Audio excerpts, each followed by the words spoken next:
Okay, so good morning.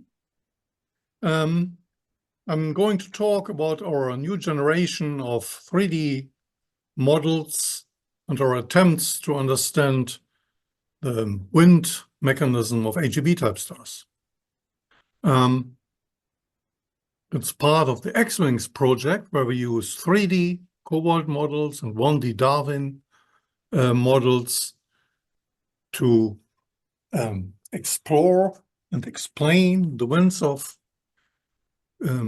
cool giant stars, and our final aim is to determine mass loss rates for stars with various parameters. I'm going to talk about cobalt models, the 3D models. In contrast to the previous models, they are simulations on a Cartesian grid, so not SPH, but kind of classic. We have a grid code. We treat the inner region in much more detail than the outer layers. So we find a grid and we use much more detailed radiation transport for the star itself in the atmosphere and the dust formation region. When the dust moves out, the main thing has happened, and we think we can treat it in much less detail. We have larger grid cells and a much less detailed radiation transport. A hydrosolver is a row solver, so it should be good for shocks. We don't go to the very central of the star, where we have nuclear processes and so on, so we just heat the inner part of our model star. Nuclear processes mixing all these things, dredge up is not included. That's too far in. In the models I present, we do include dust, and this amorphous Mg2 SiO4. If it would be a crystal, it would be called phosphorite, but it's not a crystal. So phosphorite is much shorter to remember that, but it's technically not that thing. Dust that forms can feel radiative acceleration that can drive it out. I'm going to present 3 models actually with different sticking coefficients. This is part of the model equations for the dust. Dust can form when the conditions are right due to collisions, on existing grains with right molecules. So depends essentially on the density, but the probability that a molecule keeps sticking is a free parameter. Usually in the 1D models we use 1. I present models with that and some much lower value. You can think of, okay, it's numerical parameter that we don't quite know from how the dust formation works, but you can think of a case of a star where dust formation is easy, less easy, and a bit harder. Okay, so I'll try to present videos, but you've seen it's not so easy. So I made these slides here to explain it. But you can see that I present here one model with an intermediate sticking coefficient, 1 solar mass, 7,000 solar luminosities, 3,600 solar radii. And I try to translate it sometimes in astronomical units. Atomic units, astronomical units. So the box contains several stellar radii. So in the inner dust formation region, the acceleration region, but not the complete region we would want to include to simulate all the structures. But as you will see in a minute, that would require much larger box and much more time. On the left, you see the radial velocity. Do you see my cursor? We see your cursor. Radial velocity range from -25 to about 25 kilometers. Blue is outward, red is material falling in. In the middle, this tiny blob is the star. You have very different velocity fields. So we have principal overturning motions, red inward moving fingers, and blue outward moving material. Then you have a region with shocks and the wind region outside. In the middle, you have the density. Don't have a movie here, but on the right, with the grain radius. That also says how much dust there is. In the very center, it's too hot, no dust can form.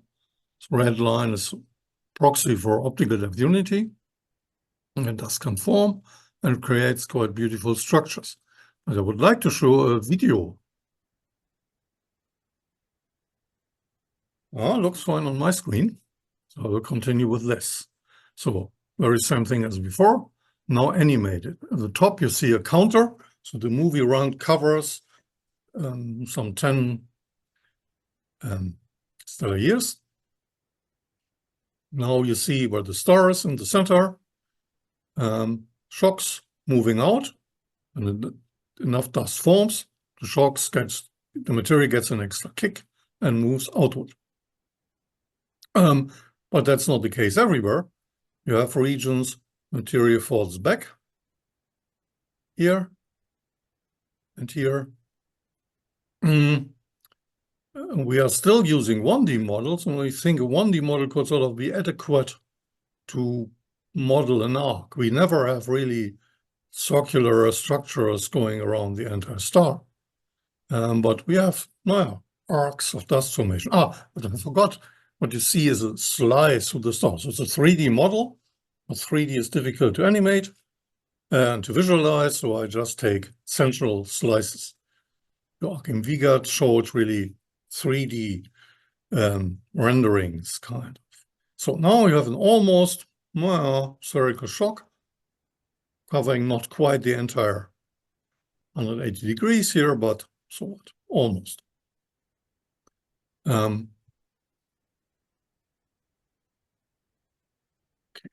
Next video. That is not the grain radius, so that was the rightmost plot with this death zone in the center when it's too hot. I mean, here the star anyway, and then also the inner region. Here you had an event, dust formation very close to the star. That makes it outward. Here too. So it's not, sort of a typical radius for dust formations to stellar radii, but it can be much less. I'm not sure if we have such an event. So dust can form, move out, but then it gets too hot, and the dust is evaporated again. So the dust cloud can be short-lived, or make it to a safe radius and then are blown out, which takes then years to cross even this rather small volume. Rather small if you think of companions, whatever could sit further out. Here you had an event where something came and this one makes it. Yes, they are good. So, but it differs on the time. So now the problem with this 3D time-dependent data is it's inconvenient high dimension. This is now a video of slices. Simplify that further. I take spherical averages, plot them over time. So time in years. And here the radius, okay, and thousands. So the radii, I put ISO lines of temperatures for 2800, roughly the stellar radius, 1150, condensation temperature of phosphorite. You can see in the wiggles here the pulsations, not very regular, a bit small amplitude on the surface, but in the dust formation region, you clearly see them. So you can measure it by hands and see the period. Now I compare. So the model you saw the videos from was this. Top one has the high, the middle, and the low sticking coefficient. You see, the color scale is the same. So white means 1 micron grains and darker means smaller radius. You see here, almost every period we get an event. There are bad times in between, but sometimes we have more. Curves are rather steep, means high velocity. In the middle, slope already changes, and we get much less events. On the bottom, hope you can see that the contrast is not super, but you have an event here, here something, and then it ends. And it ends. The simulation is still running, but we get only every, 10 years or so, an event. that makes mass loss. So it's quite a difference, but it still causes a mass loss. So once the things form and are big enough, the stuff moves out. Well, this bright structure here is probably not a spherical structure, but still moves mass out of the box. Now average further, average over time. So I plot over radius. The radius also averaged over time. I mean, it's a highly inhomogeneous quantity. So the average is a bit brutal, but for comparison, it should be okay. So I have the grain radius and the radial velocity here for the 1, 0.1 and 0.01 case. And you see there's quantitative difference, but even the model with very low sticking coefficient gives a mass loss. Here I have the mass loss rate on the top right, so minus 5.3, minus 6.6, so by a factor of 20, and I vary the sticking coefficient by a factor of 100. But it's still not completely negligible or nothing. So it varies quantitatively, but also qualitatively. It was rather periodic for the high sticking coefficient, and it's very intermittent for the low sticking coefficients.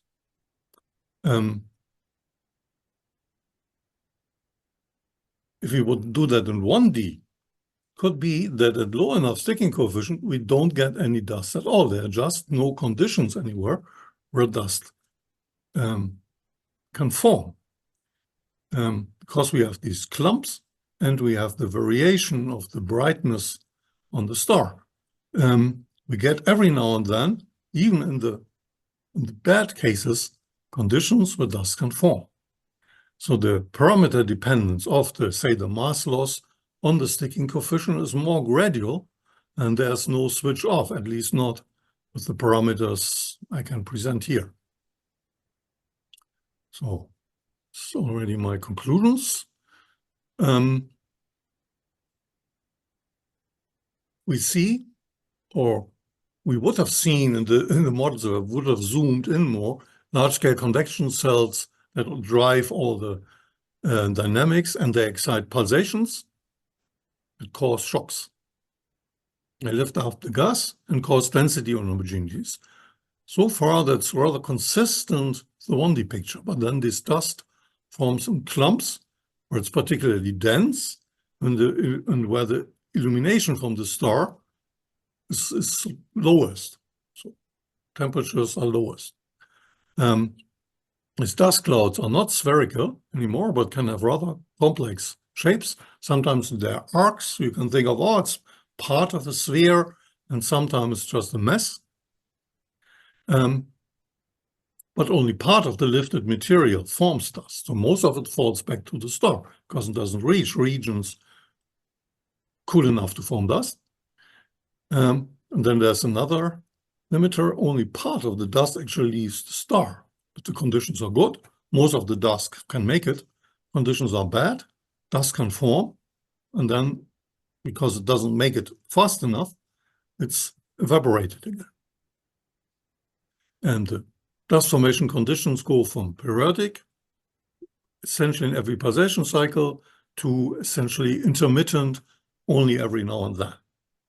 That means, for instance, also that we need very long simulations time to get good statistics. I mean, from 3 events, you get very poor statistics about the mass loss rate. So I have to continue the simulations much longer than I did before. Okay, thank you. That was... Thank you very much. Let's end. So, questions? Yeah. Can have that? Yeah, perfect. Thank you for the talk. I have a question about how is dust formed in your model? I mean, is there a condition in which below a given temperature you just make to switch on some formation of dust? Or how is that treated? How the dust formation is treated? Yes, how is dust formed in your model? I mean, if there is any so, I mean, okay. So that's actually taken from the 1D Darwin model. So it's essentially the same model as is used there. So the dust, I mean, there are different models, but the one I use is a one component model. So I have the gas density and then I have additional dust density. And then the dust moves with the gas. So it has the same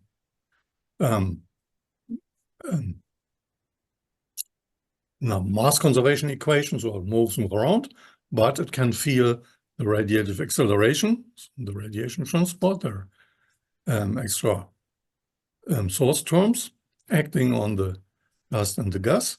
And then there are source term and sink terms. So in addition to the hydro equation that would just move dust around, and there are source and sink terms. And there are source and sink terms.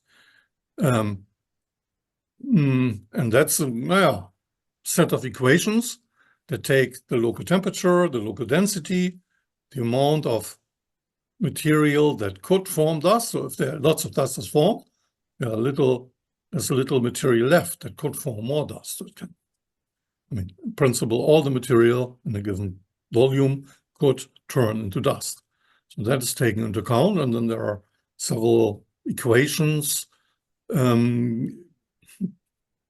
giving timescales for the dust formation for different chemical, I mean, different molecules contributing to the dust growth.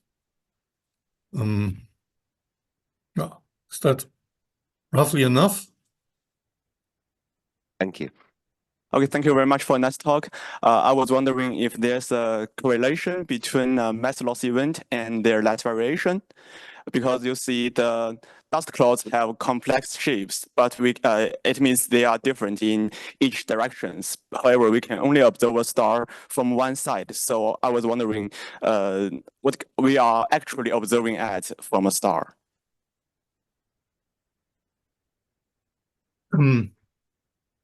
Okay, I got the long part, but the actual question, I mean, the moment I'm showing here on the video, for instance, that's just, okay, dust from going in one direction. These dust formation events are going here and there, but there are long-term flows in the star. So there can be convective flows rather persistent, and they then shape also over longer terms the dust, so the outflow. So I think over a very long time, it should be statistically isotropic. But even, I mean, over, say, years or so, I mean, over the time that would contribute to the dust, we see in a few stellar radii, there can be sort of dust at one side or one hemisphere or in one direction, and then later on it goes elsewhere. But it's not that the star tries to make it isotropic, but it's rather anisotropic also on scales of several years. Was that roughly what you wanted to know? Yeah, I want to know the correlation between a mass loss event and their light variation. And the light. The light variation, the light variability. Yeah. So the 1D picture is that only the pulsations, and of course they, I mean, the pulsations, yeah. I mean, we define it as pulsations in the brightness and the light curve. So, so I mean, here I don't have the brightness, but you see when the star, I mean, the temperature is lowest, meaning the star is less bright. I mean, it heats the outer layers less. So you can take this curve, here it's bright, a bit darker, brighter, darker. Do you see my cursor? So, I mean, the wiggliness kind of indicates the luminosity. So here it was, I mean, it was pretty bright. Here it's rather dark. So you can see that it forms in the darker phases. but the isotope surface is further in, so the star is less luminous. So I think this gives it. So it's still highly correlated with the pulsation phase, but kind of the convection or the sum of different modes make it rather, cause the chaos in the light of the deviation from perfect or good periodicity. And if you go to these cases, it's really chaotic every now and then. It's rather erratic, but then if you look, well, we can think it still corresponds to the cool phases here, but it forms lower than this curve because it forms at the coolest side of the star. So not only in the moment when the star is cool on average, but then on the cool side, or on the coolest side of the star, where convection has created the largest dark patch on the surface. So it corresponds to, it really correlates with the luminosity in time, but also an angle over the surface. That was one point Joachim tried to make, that the non-sphericity of the star matters for the shape and the formation of the dust clouds. Okay, we thank the speaker again, and I think we can move to the next talk. So thank you very much.